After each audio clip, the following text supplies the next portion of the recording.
लेकिन ये भारत अब वो भारत नहीं रहा है। ये आजाद भारत है, अपना भारत है, आपका भारत है, आप जैसे लोगों का भारत है, जिनके विचार अब आसमान को भी चीरते हुए उसके भी पार निकलते हैं।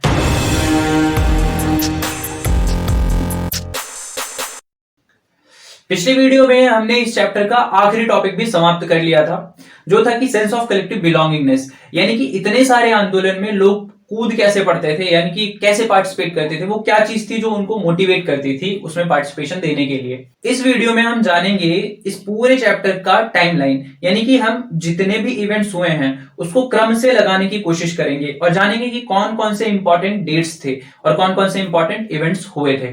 तो जैसे ही चैप्टर शुरू हुआ था हमने दो टर्म्स के बारे में जाना था। पहला था राष्ट्रवाद, दूसरा था नेशन स्टेट यानी राष्ट्र राज्य। राष्ट्रवाद का क्या मतलब था, यानी कि अपने देश के प्रति प्रेम की भावना, और नेशन स्टेट बिल्कुल सही, यानी कि हम सब एक हैं। अब चलते हैं अपने टाइमलाइन पे। तो सबसे पहले आप एक काला सा डॉट देख रहे होंगे, उसके बाद 1909 की एक तारीख देख रहे होंगे। इसको छोड़ते हैं, इसे बाद में देखेंगे। सबसे पहले जब हमारे चैप्टर शुरू होता है तो बात होती है 1914 से 18 के बीच में हुए फर्स्ट वर्ल्ड वॉर की, क्योंकि उसमें ब्रिटिशर्स ने पार्टिसिपेट कर लिया था, तो सारा खर्चा का ठीकरा जो था वो हिंदुस्तान के ऊपर वो फोड़ रहे थे, तो जिसकी वजह से हिंदुस्तान में बहुत सारी परेशानियां आ गई थी। तो सबसे पहले हम यहाँ की बात करते हैं। और उसी बीच जब भारत इतनी परेशानियों से जूझ रहा था तो एंट्री होती है अपने राष्ट्रपिता महात्मा गांधी। 1915 में उनकी एंट्री होती है। 15 में आते हैं और धड़ाधड़ 3 सत्याग्रह कर देते हैं। उसके बाद 1919 में उनको महसूस होता है कि यार रॉलेट एक्ट जो है वो बड़ा ही खराब कानून है, और वो था भी कानून, यानी कि 2 साल तक किसी भी भारतीय को जेल में रखा जा सकता है, वो भी बिना मुकदमा चलाए। तो उन्होंने कहा कि एक मास मूवमेंट करते हैं हम, जो कि पूरे नेशन वाइड होगा।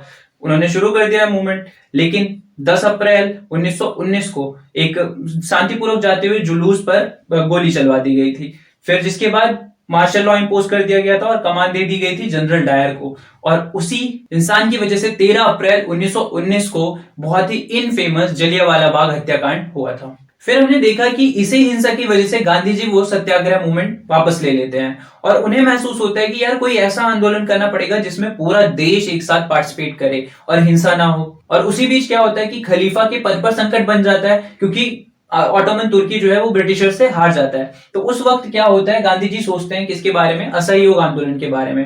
असहयोग आंदोलन का आइडिया कहां से आया सबसे पहले, अब आती है इस वाले 1909 की बारी। यानी 1909 में जो उन्होंने किताब लिखी थी हिंद स्वराज, उसमें उन्होंने जिक्र किया था असहयोग आंदोलन के बारे में, यानी असहयोग के बारे में। जब आंदोलन का आइडिया बन जाता है तो गांधी जी 1920 के कलकत्ता अधिवेशन में ज्यादातर लीडर्स को मनाने की कोशिश करते हैं, और फिर निकल जाते हैं शौकत अली के साथ देश के दौरे पर, जहां पर वो जनमत संग्रह इकट्ठा करते हैं। लेकिन फाइनली वो लोग सभी जो हैं, सभी नेता एग्री कब करते हैं, 1920 के नागपुर अधिवेशन में, जहां पर सभी लीडर्स एग्री कर जाते हैं।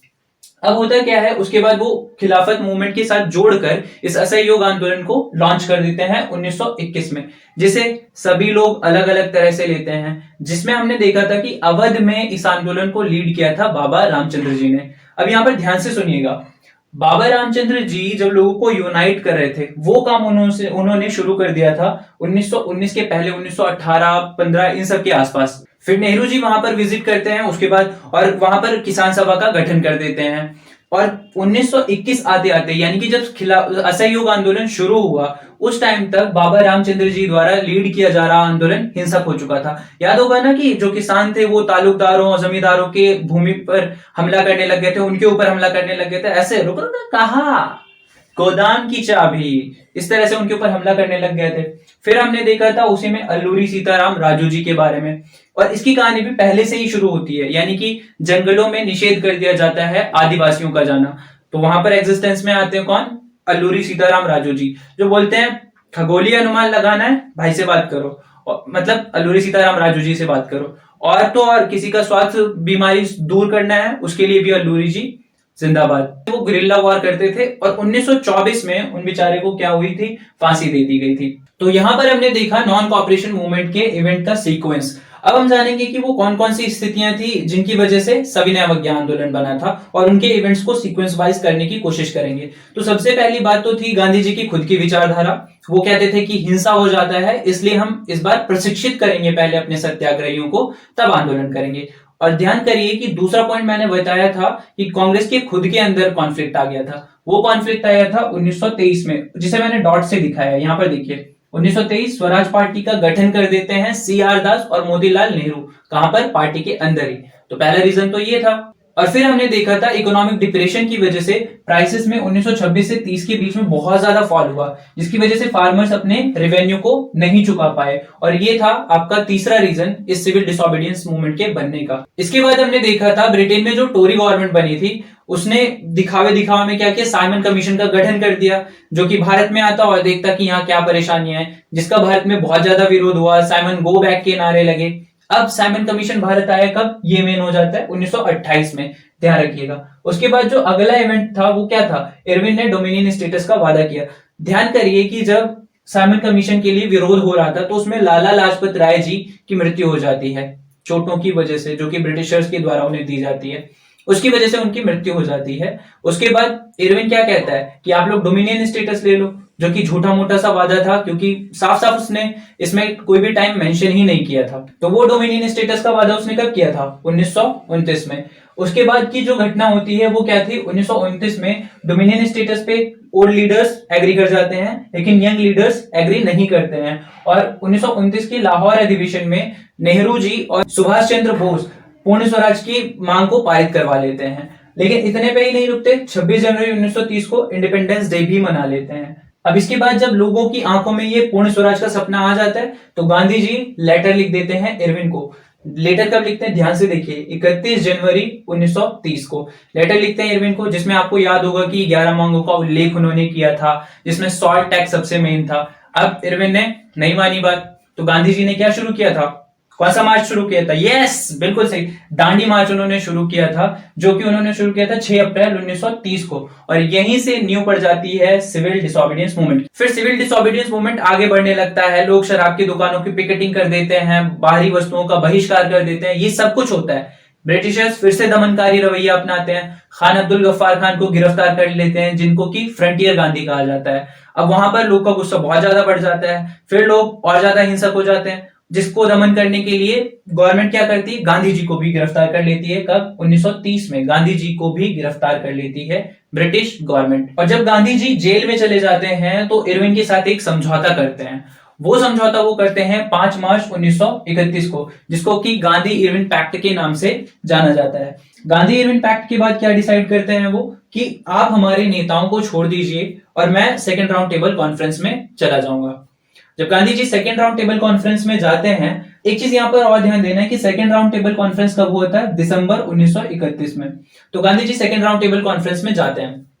वहां पर क्या होता है? भीमराव अंबेडकर जी से उनकी बहस हो जाती है, जिसके बारे में हम आगे जानेंगे। और वहां से आकर देखते हैं कि इरविन एक नंबर का झूठा, उसने कांग्रेस को इलीगलाइज कर दिया है, हमारे सत्याग्रहियों को अरेस्ट किया है, यानी आंदोलन को दबाने की कोशिश की है। तो वो फिर से लॉन्च कर देते हैं सविनय अवज्ञा आंदोलन, यानी कि सिविल डिसोबीडियंस मूवमेंट। कब रिलॉन्च करते हैं? 1932 में। अब इसी में हमने देखा था कि सिविल डिसोबीडियंस मूवमेंट को लोगों ने किस तरह से लिया, जिसमें हमने सबसे पहले किसानों की बात की थी, किसानों में भी रिच किसानों की। वो शुरुआत में तो साथ दे रहे थे, लेकिन जब बिना राजस्व कम हुए गांधी जी ने आंदोलन को वापस ले लिया तो उन्होंने साथ छोड़ दिया। पुअर पीजेंट्स सही तरह से साथ नहीं दे पाए, क्योंकि अगर कांग्रेस पुअर पीजेंट के साथ देती तो बड़े किसान जो थे वो अपना समर्थन खींच लेते। तो ये तो था किसानों ने कैसे आंदोलन को लिया था। फिर इसी में हमने देखा था कि उद्योगपतियों ने इस आंदोलन को कैसे लिया था, जिसमें हमने कुछ महत्वपूर्ण ऑर्गेनाइजेशन जो उन्होंने फॉर्म किए थे उसके बारे में देखा था। वो ऑर्गेनाइजेशन यहां पर नहीं बल्कि यहां पर फर्स्ट वर्ल्ड वॉर के टाइम पर उन्होंने फॉर्म किए थे। फिर हमने limits of civil disobedience movement देखा था, जिसमें अनटचेबल्स 1930 के लगभग इस वाले टाइम पर खुद को दमित वर्ग कहने लग गए थे, डिप्रेस्ड क्लास कहने लग गए थे। और तो और डॉक्टर भीमराव अंबेडकर जी ने 1930 में ही क्या किया था कि डिप्रेस्ड क्लास एसोसिएशन का फॉर्मेशन भी कर दिया था। और इसी में हमने देखा था कि डॉक्टर भीमराव अंबेडकर क्या करते हैं कि सेकेंड राउंड टेबल कॉन्फ्रेंस में वो ये विचारधारा रखते हैं कि सेपरेट इलेक्टोरेट चाहिए भाई हमारे वर्ग को। यहां पर ब्रिटिशर्स उनकी बात को मान लेते हैं, लेकिन गांधी जी उनकी बात को नहीं मानते हैं और उनसे डिसएग्री कर जाते हैं। जब वो डिसएग्री कर जाते हैं तो आमरण अनशन पर बैठ जाते हैं। अब क्या होता है कि 24 सितंबर 1932 को पूना पैक्ट किया जाता है गांधी जी और अंबेडकर जी के बीच में। इस पैक्ट के तहत गांधी जी और अंबेडकर जी के बीच में यह समझौता होता है कि जो अनटचेबल्स का जो ग्रुप है उसको इलेक्शन में थोड़ी सी रिजर्वेशन दी जाएगी। इसके बाद जो आपकी किताब में टॉपिक दिया गया है वो है सेंस ऑफ कलेक्टिव बिलोंगिंगनेस। इसमें हम देखते हैं कि उन लोगों ने हिस्ट्री से कुछ अच्छे अच्छे उदाहरण लिए, भारत माता की तस्वीर बनाई, फोकलोर, फोक टेल्स, ये सारी चीजें इकट्ठा की। तो ये सारी चीजें कहां पर हुई? 1909 से पहले भी हुई थी। इसलिए मैंने यहां पर एक डॉट बना रखा है जो कि इस चीज को दिखाता है। उसके बाद जो आपकी बुक में चीज आती है वो है क्विट इंडिया मूवमेंट, जिसके बारे में हमने ये जाना कि 14 जुलाई 1942 में पहले तो वर्धा में उसका रेजोल्यूशन पास कर दिया गया कि अंग्रेजों भारत छोड़ो। उसके बाद 8 अगस्त 1942 में एक नॉन वायलेंट मास स्ट्रगल भी शुरू कर दिया जाता है। सो ये था कि हमने इस पूरे चैप्टर में क्या क्या देखा। यहां पर हमने सभी इवेंट्स को सीक्वेंस में लगाकर भी देख लिया है। इस पूरे चैप्टर में हमने ये देखा कि कॉलोनियल टाइम पर भारत कितने बुरे दौर से गुजरा था। भारत में खुद के ही बीच में मनमुटाव हो गए थे, हिंदू मुस्लिम के बीच में, और इस तरह से ब्रिटिशर्स से भी हमारी दुश्मनी चल रही थी। यानी कि बहुत सारी परेशानियां इस चैप्टर में हम देखते हैं। लेकिन ये भारत अब वो भारत नहीं रहा है। ये आजाद भारत है, अपना भारत है, आपका भारत है, आप जैसे लोगों का भारत है, जिनके विचार अब आसमान को भी चीरते हुए उसके भी पार निकलते हैं। तो भले ही हमारे साथ कुछ भी हुआ हो पास्ट में, हमें उन सब चीजों से सीख लेना है और सिर्फ प्यार बांटना है, क्योंकि ये प्यारा भारत है, अपना भारत है, प्यार वाला भारत है, शांति वाला भारत है। जय हिंद।